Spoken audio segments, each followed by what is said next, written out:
ದೇವರು ದೇವರು ದೇವ್ರು ಅನ್ಕೊಂತ ಕುತ್ಕೊಂಡ್ರೆ ನಮಗೆ ಬೋರ್ ಬರ್ತದಲ್ಲ, ಎಂಟರ್ಟೈನ್ಮೆಂಟ್ ಇರೋದಿಲ್ಲಲ್ಲ. ಫ್ರೆಂಡ್ಸ್ ಆದರೆ ಎಂಟರ್ಟೈನ್ಮೆಂಟ್ ಇರ್ತದೆ, ಹೊರಗಾದ್ರೆ ಎಂಟರ್ಟೈನ್ಮೆಂಟ್ ಇರ್ತದೆ. ದೇವರು ದೇವ್ರು ಅನ್ಕೊಂತಿದ್ರೆ ನಮ್ಗೆ ಎಂಟರ್ಟೈನ್ಮೆಂಟೇ ಬರೋದಿಲ್ಲ, ಬೋರ್ ಅನಿಸುತ್ತೆ. ಮನೆಗೆ ಎಷ್ಟಂತಿರೋದು, ಮನೆಗೆ ಹೆಂಗಂತಿರೋದು. ಸ್ವಲ್ಪ ಆದರೂ ನಾವು ಎಂಟರ್ಟೈನ್ಮೆಂಟ್ ಇಲ್ಲ ಅಂದರೆ ಹೆಂಗೆ ನಮ್ಮ ಜೀವನದಾಗ ಅಂತ ಅನ್ಕೊಂಡ್ರೆ ನೋಡ್ರಿ, ಎಂಟರ್ಟೈನ್ಮೆಂಟು ಲೋಕದಾಗ ನಾವು ಹುಡ್ಕೊಂಡು ಹೋಗ್ಬಾರ್ದು.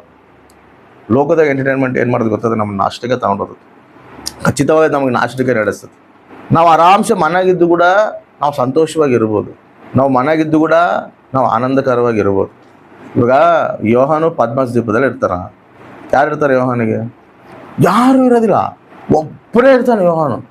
ವರ್ಷಗಳ್ಗಟ್ಲೆ ಅದನ್ನ ಬಂಧಿಸಿರ್ತಾರ, ವರ್ಷಗಳ್ಗಟ್ಲೆ. ಮತ್ತೆ ಹೆಂಗದ ಯೋಹಾನು ಒಬ್ಬನೇ ಪದ್ಮಸ್ ದ್ವೀಪದಾಗ?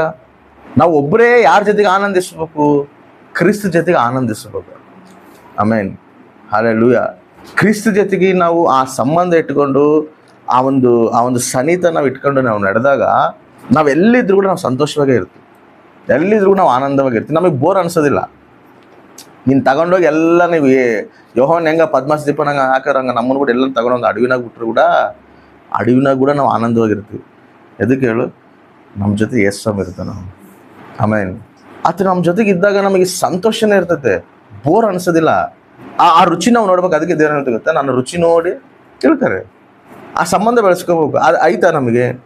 ನನಗೇನು ಬೇಡ, ಟಿ ವಿ ಇಲ್ಲಾಂದ್ರೂ ನಾನು ಇರ್ತೀನಿ, ಮೊಬೈಲ್ ಇಲ್ಲಾಂದ್ರೂ ಕೂಡ ನಾನು ಇರ್ತೀನಿ, ದೇವ್ರು ಇಲ್ಲಾಂದ್ರೆ ನಾನು ಇರೋದಿಲ್ಲ ಅನ್ನೋ ಒಂದು ಆ ಸ್ಥಾನಕ್ಕೆ ನಾವು ಬಂದಿವ. ಏನೋ ಮನೆಗೆ ಇದ್ಕೊಂಡು ಟಿ ವಿ ನೋಡ್ಕೊಂತ ಇರೋದು, ಮೊಬೈಲ್ ನೋಡ್ಕೊಂತ ಇರೋದಲ್ಲ.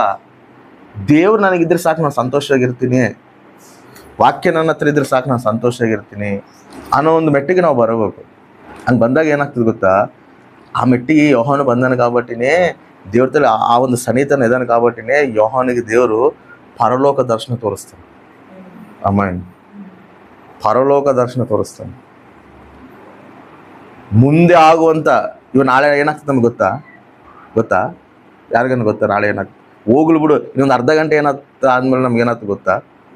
ಇನ್ನೊಂದು ಸೆಕೆಂಡ್ ಆದ್ಮೇಲೆ ಏನಾದ್ರು ಗೊತ್ತಾ? ಇವಾಗ ಒಂದು ಸೆಕೆಂಡ್ ಆದ್ಮೇಲೆ ಹೊರಗೆ ಏನಾದ್ರು ನಮಗೆ ಗೊತ್ತಾ? ಪದ್ಮಾಸ್ ದ್ವೀಪದಲ್ಲಿ 2000 ವರ್ಷದ ಕೆಳಗ ಯೋಹಾನ್ ಇದ್ರೆ ದೇವರು ರಾಕಡವರೆಗೂ ನೋಡ್ಬಿಟ್ಟನತ. ಆಮೇನ್, ಹಲ್ಲೆಲೂಯಾ.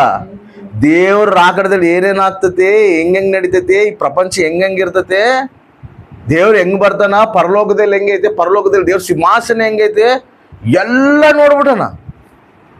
ಹೆಂಗ್ ನೋಡೋಣ? ಆ ದರ್ಶನ ಹೆಂಗ್ ಗೊತ್ತಾಗತ್ತೆ? ಆ ಒಂದು ಏಕಾಂತವಾಗಿ ದೇವ್ರ ಹತ್ರ ಮೀಟ್ ಆಗ. ಆಮೇನ್, ಆ ಸನೀತ ಆ ದೇವ್ರದಲ್ಲಿ ಆ ಒಂದು ಸಂಬಂಧ, ಆ ದೇವ್ರ ಏನ್ ಮಾಡೋದು ಗೊತ್ತಾ, ತನ್ನ ಒಂದು ಚಿತ್ತನ, ತನ್ನ ಒಂದು ಪ್ರತ್ಯಕ್ಷತನ ಯೋಹಾನಿಗೆ ಬಯಲ್ಪಡಿಸ್ತಾನೆ. ಮತ್ತೆ ನಾವು ದೇವ್ರಿಗೆ ಸನ್ನಿಹಿತರಾಗಿದ್ದು, ದೇವ್ರಿಗೆ ನಾವು ಹತ್ತಿರವಾಗಿದ್ದು, ನಾವು ದೇವ್ರಿಗೆ ಇನ್ನೂ ನಾವು ಕನೆಕ್ಟ್ ಆಗಿದ್ರೆ, ಅರೆ ಈ ಪ್ರಪಂಚದ ಬಗ್ಗೆ ನಮ್ಗೆ ತಿಳಿಸೋದು ಬೇಕಾ? ಹೇಳ್ಬಿಡು, ನಮ್ಮ ಜೀವಿತದಲ್ಲಿ ಏನು ನಮ್ಮ ಉದ್ದೇಶ ಐತೆ ಅನ್ನೋದು ನಮಗೆ ತಿಳಿಸ್ತಾನಲ್ಲ ದೇವರು. ಮುಂದೆ ನಮ್ಮ ಸಂಕಲ್ಪ ಏನೈತೆ, ಏನು ಮಾಡ್ಬೇಕಂತ ದೇವ್ರು ನನ್ನ ಕರ್ದಾನ, ಏ ಉದ್ದೇಶಕ್ಕಾಗಿ ನನ್ನ ಕರ್ದಾನ, ಏ ಉದ್ದೇಶಕ್ಕಾಗಿ ನನ್ನ ಕುಟುಂಬನ ಏರ್ಪಾಡು ಮಾಡ್ಕೊಂಡು ಅನ್ನೋದನ್ನ ತಿಳಿಸ್ತಾನಲ್ಲ ದೇವರು.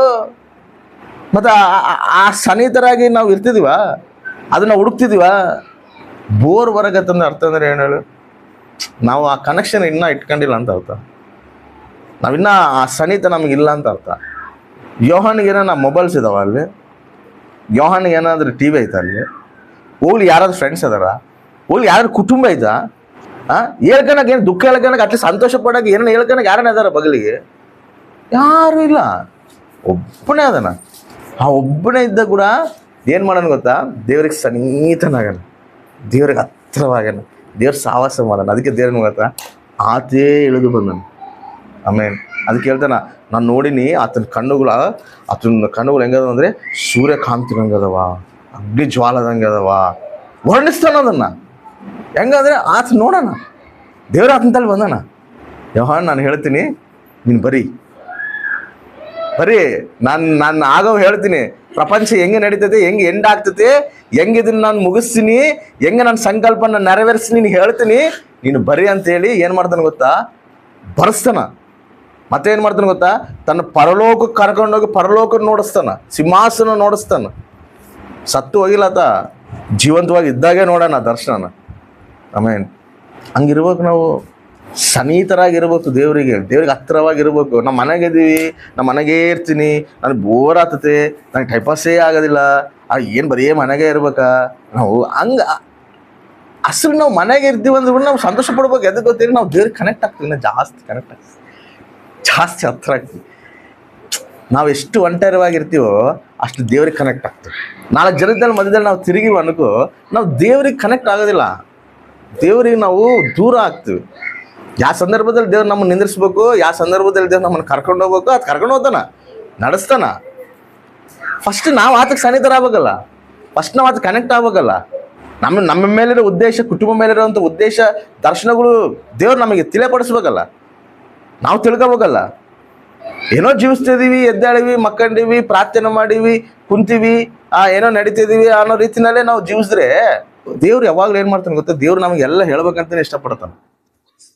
ಯಾವ್ದು ಮರಗು ಮಾರ್ಬೇಕಂತ ಇಷ್ಟಪಡೋದಿಲ್ಲ ದೇವ್ರು. ಪ್ರತಿಯೊಂದು ನಾನು ಹೇಳ್ಬೇಕು, ನನ್ನ ಮಕ್ಳಿಗೆ ತಿಳ್ಕೊಬೇಕು. ನನ್ನ ಮಕ್ಳಿಗೆ ಅಬ್ರಾಮ್ಗೆ ಹೇಳ್ತಾನ, ನನ್ನ ಅಬ್ರಾಮ್ಗೆ ಏನು ಹೇಳ್ದಂಗೆ ಏನು ಮಾಡೋದಿಲ್ಲ ಅಂತ ಹೇಳ್ತಾನೆ. ನನ್ನ ಸ್ನೇಹಿತನು ಅಬ್ರಾಮ್, ನಾನು ಅಬ್ರಾಮ್ಗೆ ಹೇಳ್ದಂಗೆ ಹೆಂಗೆ ಮಾಡಲಿ, ಅಷ್ಟು ದೂರ ಹೋಗಿ ಮತ್ತೆ ನೆನ್ಸ್ಕೊಂಡು ಬರ್ತಾನ. ನನ್ನ ಸ್ನೇಹಿತ ಅಬ್ರಾಮ್ಗೆ ಹೇಳ್ದಂಗೆ ನಾನು ಹೆಂಗ ಅಲ್ಲಿ ಲೋತದನ ಹೇಳ್ಬೇಕಲ್ಲ. ನಾನು ಕುಟುಂಬದಲ್ಲಿ ಏನೇನು ಆಗ್ತದ ಕೂಡ ಇಲ್ಲಿ ಆಗ್ತದೆ ನೋಡು, ಜಾಗ್ರತೆ ಪಡೋಂತ ಫಸ್ಟ್ ನಮಗೆ ತಿಳಿಸ್ತಾನೆ ದೇವರು. ಆಮೇನ್, ಹಲ್ಲೆಲೂಯಾ. ಯಾವಾಗ ತಿಳಿಸ್ತಾನೆ ಗೊತ್ತಾ, ನಾವು ಆತಗ ಸನ್ನಿಹಿತರಾಗಿದ್ದಾಗ, ನಾವು ಆ ರೀತಿ ಹತ್ತಿರವಾಗಿದ್ದಾಗ, ಮುಂದೆ ಬರುವಂಥದನ್ನ ಅಪಾಯನ ದೇವರು ನಮಗೆ ತಿಳಿಸಿ ತಪ್ಪಿಸ್ತಾನೆ. ಆಮೇನ್. ಅದಕ್ಕೆ ಅಬ್ರಾಮ್ ಏನು ಮಾಡ್ತಾನೆ ಹೇಳು, ಹೋಗಿ ಮೊರೆ ಹೋಗ್ತಾನೆ. 50 ಜನ ಇದ್ದರೆ ಕಾಪಾಡ್ತೀನಿ, 40 ಜನ ಇದ್ದರೆ ಕಾಪಾಡ್ತೀನಿ ಅಬ್ರಾಮ್, 30 ಜನ ಇದ್ದರೆ ಲಾಸ್ಟ್ಗೆ 20, 10 ಒಬ್ಬರಿದ್ದರೆ ಕೂಡ ಕಾಪಾಡ್ತೀನಿ ಅಂತ ಅವ್ರು ಲೋತ್ ಬಗ್ಗೆ ಪ್ರಾರ್ಥನೆ ಮಾಡ. ದೇವ್ರು ಏನು ಮಾಡ್ತಾನಲ್ಲಿ, ಲೋತಲ್ಲಿ ತಪ್ಪಿಸ್ತಾನ, ಆ ಉಗ್ರದಲ್ಲಿ ತಪ್ಪಿಸ್ತಾನ. ಮತ್ತು ನಾವು ದೇವ್ರಿಗೆ ಸನ್ನಿಹಿತರಾಗಿಲ್ದಂಗೆ, ಆ ಕಾಂಟ್ಯಾಕ್ಟ್ ನಾವು ಬೆಳೆಸ್ಕೊಂಡಿಲ್ದಂಗೆ, ಆ ಒಂದು ಸಂಬಂಧ ನಾವು ಬೆಳೆಸ್ಕೊಂಡಿಲ್ದಂಗೆ ದೇವ್ರ ದರ್ಶನಗಳು ನಾವು ಹೆಂಗೆ ನೋಡ್ತೀವಿ, ದೇವ್ರು ನಮ್ಮ ಮೇಲೆ ಉದ್ದೇಶಗಳು ಏನಾದವೆ ಹೆಂಗೆ ಗೊತ್ತಾಗುತ್ತೆ, ನಮ್ಮ ಮಕ್ಕಳ ಮೇಲೆ ಉದ್ದೇಶಗಳು ಇದಾವೆ ಅಂತ ಹೆಂಗೆ ಗೊತ್ತಾಗುತ್ತೆ. ಏನೋ ಮಕ್ಕಳು ಕೊಟ್ಟನ, ಮಕ್ಕಳು ಎದಾರ ಅನ್ನೋದಲ್ಲ, ಎದಕ್ಕಾಗಿ ಕೊಟ್ಟು, ಏನು ಉದ್ದೇಶ ಇತ್ತು ನನ್ನ ಮಕ್ಕಳ ಮೇಲೆ, ಹೌದಾ ಇಲ್ಲ? ಒಂದು ಕ್ಲಾರಿಟಿ ಇರ್ಬೇಕು, ಒಂದು ದರ್ಶನ ಇರ್ಬೇಕು, ಒಂದು ಗುರಿ ಇರ್ಬೇಕು. ಖಚಿತವಾಗಿ ತಿಳಿಸ್ತಾನ ಆತ, 100% ತಿಳಿಸ್ತಾನ.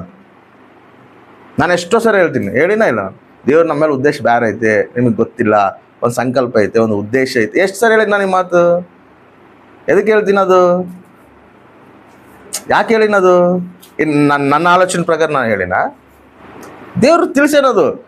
ಉದ್ದೇಶ ಹಿಂಗೈತೆ ನೋಡಪ್ಪ, ನಿನ್ನ ಕುಟುಂಬ ಮೇಲೆ ಉದ್ದೇಶ ಹಿಂಗೈತೆ, ನಿನ್ನ ಮೇಲೆ ನಿನ್ನ ಉದ್ದೇಶ ಹಿಂಗೈತೆ, ನನಗೆ ಸಂಕಲ್ಪ ಹಿಂಗೈತೆ, ಅದು ನಾನು ನೆರವೇರಿಸ್ತೀನಿ. ನೀನು ಹಿಂಗಿರು, ನಾನು ನೆರವೇರಿಸ್ತೀನಿ, ನೀನು ಹಿಂಗೆ ಮಾಡು, ನಾನು ನೆರವೇರಿಸ್ತೀನಿ. ಆಯಿತು ಪ್ರಭು. ಅದಕ್ಕೆ ಹೇಳ್ತೇನೆ ನಾನು, ಎದಕ್ಕೆ ಬೋರ್ ಅನಿಸ್ತದಲ್ಲ ಆ ಸಂಬಂಧ. ಒಂಟರಿಯಾಗಿದ್ದರೂ ಕೂಡ, ಎಲ್ಲೇ ಇದ್ದರೂ ಕೂಡ ದೇವ್ರ ತರ ಕನೆಕ್ಟ್ ಆಗ್ತೋ ಅಂತ ಇರ್ಬೇಕು ನಾವು. ಇದ್ದಾಗೆ ಆ ಒಂದು ಉದ್ದೇಶನ ದೇವ್ರು ನಮಗೆ ತಿಳಿಯಪಡಿಸ್ತಾನೆ, ಹೌದಾ ಇಲ್ಲ? ನಾವೆಷ್ಟು ಸನ್ನಿಹಿತರಾಗಿರ್ತೀವೋ, ಎಷ್ಟು ನಾವು ಒಂಟರಿಯಾಗಿರ್ತೀವೋ, ನಾವು ಆ್ಯಕ್ಚುಲಿ ಹೇಳ್ಬೇಕಂದ್ರೆ ಇನ್ನೂ ಆತ್ಮೀಯ ಜೊತೆಲಿ ಬಲ ಹೊಂದುತ್ತೀವಿ.